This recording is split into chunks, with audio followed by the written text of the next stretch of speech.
Welcome, I'm the Deadwood Jedi. This is going to be another Raid Shadow Legends video. We have just really quickly a brief update on the upcoming 10x events, and these actually look really good. I'm honestly, I'm a little disappointed that I pulled shards this last weekend because there's some champions I definitely want to get. But as always, I should tell you guys, 10x events are not really the best times to be pulling shards, except for voids, and only if you are in desperate need of particular champions. Then it can be really good. For sacred shards, for ancient shards, it's much less of, it's so much more of a gamble because there's so many champions available that even 10 times the availability of them is really a drop in the bucket and doesn't make getting that champion that much more likely to have happen. Unless you're, you know, a super whale or you just have tons of champions, which I guess would be the same thing. So if you're in one of those camps, then it can kind of be worth it because you're really only pulling for particular champions anyway, and so the odds of getting one of them, while maybe not great, are still better than they would be otherwise. Now when it comes to void shards, of course, this is going to be a totally different story. There's a lot less void champions, and so 10x events for void champions is not a bad idea if you need particular champions or really want particular champions. The hard part with this is, though, if it's not a 2x event, there's so many good champions in voids, especially epics. So if you are an account that's actually missing a lot of void epics, you just don't have that many of them, I would still probably wait for the 2x event, and that is coming up. Not this weekend, but the one after. So I think it still probably makes a lot of sense to save your shards for that event. However, if you need a couple of specific epics, this is a great time to pull them because these are some really good ones that are being available here this weekend. So anyway, let me talk about the champions that are going to be available. So we have two 10x's. We got Friday and we've got Sunday. They're both going to be for 48 hours. So Friday and Saturday, you'll have one group, and Sunday, Monday, you'll have another group. So on the Friday group, we have Krisk the Ageless. I mean, is there a better champion? We have Lady Kimmy, who is fantastic. We have Glissaya Soul Guide. We've got Godseeker and Neri, Rectordrath, and Doompriest. And these are just fantastic champions. Obviously, all those epics are part of the Void champions, and definitely champions you want on your account. Now, the other group on Sunday is also really good. We've got Nekrit the Great, who's outstanding, especially for Arena. We've got Duchess Lilitu, my most wanted champion in this game, or second most, because I really do want Tuhana Rock, but amazing, amazing champion. We've got Lisandra available. We've got Seer, Ugo, and Stagnant. So really stacked, you know, order of champions coming up. So I thought what we could do today, I know this is kind of brief, so if you're just looking for who's available this weekend, that's the video for you. You guys can click on the next thing. But if you want to kind of see what I think about some of these champions, I thought this would be a great opportunity to look at them and talk about why they are such good opportunities, such good champions to be getting. We'll keep it pretty short today, but that's what we're going to do right now. And of course, if you guys haven't already, please take the time, hit that subscribe button, hit that notification bell to help support this channel. And if you like today's music, we do have the Soundstripe link down below in the pinned comment and description of this video. So let's start with the big guy himself. Krisk the Ageless is on the Friday and Saturday offers of the 10x. Obviously, Krisk is amazing, the best champion in this game. I think that's pretty easy to say, hands down. This guy is the best. He enables so much out there for your accounts, especially when it comes to Hydra. He's the best champion available. He's amazing pretty much everywhere in this game. One of the best champions for Clan Boss. There's not going to be anybody better for your account. So absolutely somebody I highly recommend. If you can get him, it's great. That's what makes this one so amazing. I mean, he brings increased speed, he brings increased defense, provoke, he brings ally protection, heals himself, and decreased speed on his A1, not to mention a passive that will land decreased defense and decreased attack. He's literally a one-man team all by himself. That's why he's so phenomenal for this game. And then we have Lady Kimmy, who is an absolute amazing kit in this game. Maybe a little bit difficult to use in particular areas of the game, but generally phenomenal. I really like her a lot in Doom Tower. I really like her a lot actually in Hydra as well. And of course, she's going to be very good in arena too. Big thing is she brings increased speed and increased accuracy for your entire team, and can strip a buff and add block buffs to an enemy. It's really solid champion here. Not to mention, Place has an AoE decrease accuracy and decrease speed, so you're getting both bangs on that buck. A1 has a turn meter increase for herself, I believe, or decrease for the enemy, I should say. So really solid champion and kit, and she has a pretty decent passive as well. So not to mention a good Doom Tower speed aura, which is really, really valuable. Generally somebody that you definitely will be happy with to have on your account. Not game changing though, so this is not a champion I would be pulling for.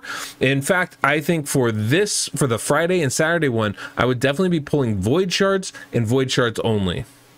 The other legendary being offered on that 10x is going to be Glissaya Soul Guide, who is an excellent champion for sure, but definitely not meta either, and not somebody I would really be pulling to get, right?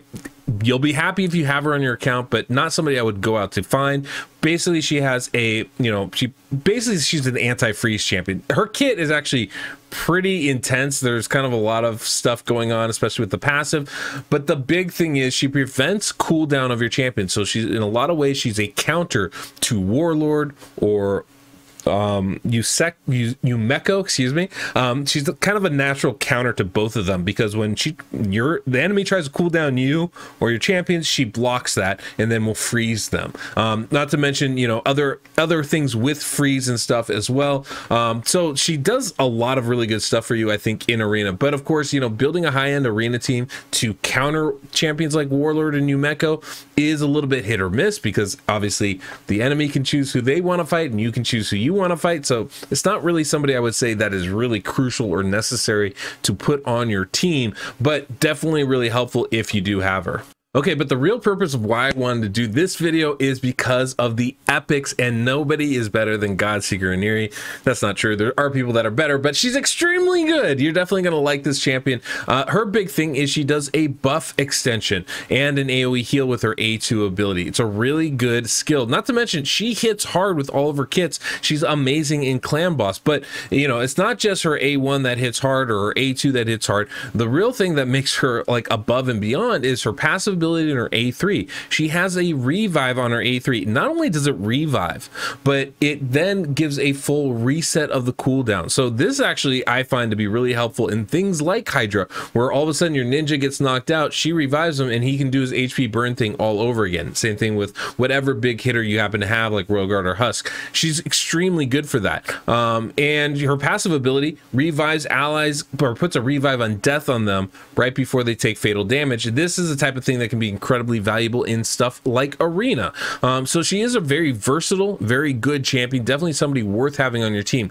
I don't know that I would pull specifically for her, but she is amazing and really worth getting, a good 10x type of champion to have here. The epics offered for Friday and Saturday are phenomenal and champions you absolutely want on your account, and that might be something that I would be pulling for. And I'm talking about Rectordrath here as one of them, and Rectordrath is phenomenal. I use Rectordrath in Hydra exclusively because I don't have a Duchess, and she brings a perfect veil AoE, which is really, really good, will help keep your team alive. I use her in Doom Tower quite a bit. She has a really quality revive as well on her kit. Her A1 even brings decreased attack, which I don't use always, but is useful if I decide to. So it can be really nice. And of course, her passive ability is a very good heal, not to mention adding a lot of resistance to your team. So she's incredibly valuable to have on your account. Not necessarily somebody you need, but this is a champion that if you get her, you better build her up. She's incredibly good at keeping your team alive and will help a lot in faction wars as well. Again, don't waste your shards pulling for her, but if you're going to pull anyway, which I know a lot of you are going to do, Rectordrath is definitely somebody worth getting in this event. Now, the one champion I actually seriously might consider pulling shards for if I was looking to get a champion is Doompriest, because Doompriest unlocks so much of this game. She has one of the most unique abilities, and that's her passive that will automatically remove one random debuff from the start, at the start of her turn, or at start of her turn from all allies. Will heal them and remove 1 debuff. This makes her insanely good for things like clan boss. In fact, most of these Helicath teams really do rely on getting a Doompriest in there, and that can be game changing for you. But she's great in all areas. Doesn't matter if you're doing dungeon runs, Doom Tower runs, bosses all across the way. She's really good because she will remove those debuffs for you. Natural cleanser, natural healer. She can be really, really helpful for your team. So definitely somebody I would want to get if I can for my account, and I would seriously consider, I don't know if I would really recommend it. I generally only recommend pulling during 2Xs, or guaranteed events, but I would seriously consider pulling for Doompriest. But of course, that's not all. It's not just Friday and Saturday. We also have Sunday and Monday. And starting with Nekrit the Great is, boy, I love this champion. Look, you can see he's got like 1.5 million different skills here that are available. They're all very good and are going to keep your team alive. The big thing is he brings an ally attack ability if someone has his ally protection on, and he can place ally protection on an ally. And it's like a 3-turn duration. It comes with block debuffs and strengthen as well. He gets an extra turn off that ally attack ability. He has some insane skills to go around. Really, he's going to be best in arena. Like, that's really exclusively where he's best, but I've used him successfully in clan boss. I do not recommend that because it's really hard to tune because of his extra turns and his cooldown abilities, but he's also really good in dungeon runs, Doom Tower waves, all that stuff. He's going to be very valuable for you. But 100%, this is one of the best arena defense champions you'll ever find, and could be worth pulling for. Again, a void champion, and again, when it comes to 10x's, voids are going to be your better bet there. And then, of course, we've got Duchess here, and Duchess is absolutely insane. If you don't know, no, she's insane. One of the best champions in this game, hands down. Probably the best carry, period. She has block debuffs, increased attack buffs, perfect veil for all allies. Absolutely insanely good. Has an AoE revive with a veil that comes across with it, and on top of that has a passive ability that reduces the damage you take. Just straight up 25% less damage. So insane for arena. Even against bosses, only 15%, but still really, really good. She heals everybody. There is no replacement for her. No equivalent for her. She is that good. Absolutely a meta champion for arena, absolutely meta for Hydra, an insanely good champion. So this is one where my whale sense is tingling right now. I'm like, I should probably pull for her because I still don't have her on my account. But even I probably won't, just because the nature of 10x events, the chances of getting her are still extremely low. So I'm probably not gonna even pull for her. Just be aware that, the odds are really low. But man, if you do happen to pull shards, because a lot of people just like to pull them whenever, she's gonna be an excellent get. But no, that's not all. We also have Lisandra, easily the best speed champion in this game. Now, she doesn't have the best speed aura, which is why she's not usually the #1 speed champion here. Arbiter, Kymar, those two kind of take the cake there. But she has an insane kit, easily the best speed kit in this game. Increased speed buff for all allies, and fills their turn meter by 30%, and decreases the turn meter of all enemies by 30%. Insane. If your Lisandra goes first, the rest of your team's going to take a turn before the enemy at almost any speed. It's that powerful an ability. Not to mention she has a fully deplete turn meter. Look, I got 2 fully built Lisandras on my account, and I use both of them. I use them in Doom Tower all the time, and some of the best turn meter reduction champions in this game. So you're struggling with spiders, Fire Knight, Doom Tower bosses, arena. She's going to be outstanding for all of those areas of the game. She's, I think, highly underrated because of that, and because, maybe she's not the #1 champion for top end arena teams as far as going first, but boy, she is an outstanding champion. Really, really amazing, and I would 100% recommend building her if you can. And if you pull her, that's going to be great. Again, 10x stuff, so not recommending it. She's spirit, so she's going to be the sacred ancient part of it. But if you do pull her, I think that is an awesome get. And then we get to the epics, and boy, what an epic. We're talking about Seer. This is 100%. I'll say this 100%. If you don't have a Seer on your account and you have a significant amount of Void Shards where you can pretty much guarantee you're going to get her or an epic like her, she is worth pulling for. I mean, she will absolutely transform your dungeon runs. Now, you know, it's RNG like anything else. So, you know, there's no guarantees you're going to get Seer, and it's still not a 2x event. So you're not getting an abundance of epics, but Seer is outstanding, maybe the most valuable epic in this game because of the fact she can take your dungeon runs and cut the time in half just from her being on that team. You obviously need the gear, and you do need some champions to, you know, complement her in order to get those kind of speed runs, but there aren't any speed run teams that don't involve Seer outside of spiders, like just flat out. Like nothing, definitely nothing that good. You're gonna have a Seer or a different kind of max HP champion, right? Like a Xavier or a Calvalax or somebody like that. But Seer is probably the creme de la creme of all of them, the most commonly gotten one, and the only one that's not a legendary that's going to be able to do that for you. So 100%, if you can pull Seer this week, and if you have no shards, I think that's a pretty big win, and I would say that's probably worth doing on a 10x. Probably one of the few times where that's actually worth it, right? If you're looking for an epic, because the chance of getting them is so much higher than looking for a legendary, right? So on day one, you might be pulling for Godseeker and Krisk. That's great, but really Krisk is the, you know, the real prize there, even though Godseeker's fantastic. But day two, being able to get Nekrit and Seer especially, I actually think Seer's the prize in that. So that would be the one time I might actually recommend pulling on a 10x. And then we have here the other epic, Ugo, and Ugo's a phenomenal champion, has a lot of really good stuff in her kit. AoE decreased defense, always super valuable, and it comes with a block buffs ability, makes her exceedingly good for Hydra. Not to mention she also has a cleanse, which is really, really nice, and a leech on her A1. Gives her a lot of utility. You can use her in a lot of different areas of this game, and definitely somebody I would be very happy having on your account. I think that she is phenomenal, really, for this game, and definitely someone I would recommend getting. I don't know, again, you know, 10x events, not something I'm ever going to recommend pulling for, but, you know, this is a very good champion and definitely somebody worth getting. If you're trying to get that Duchess or trying to get that Lisandra, this is a very nice consolation prize. And then the last champion offered in the 10x is Stagnant. I love Stagnant. Stagnant really carried me for a lot of this game. Decreased defense and decreased attack on the A2, decreased speed on the A1.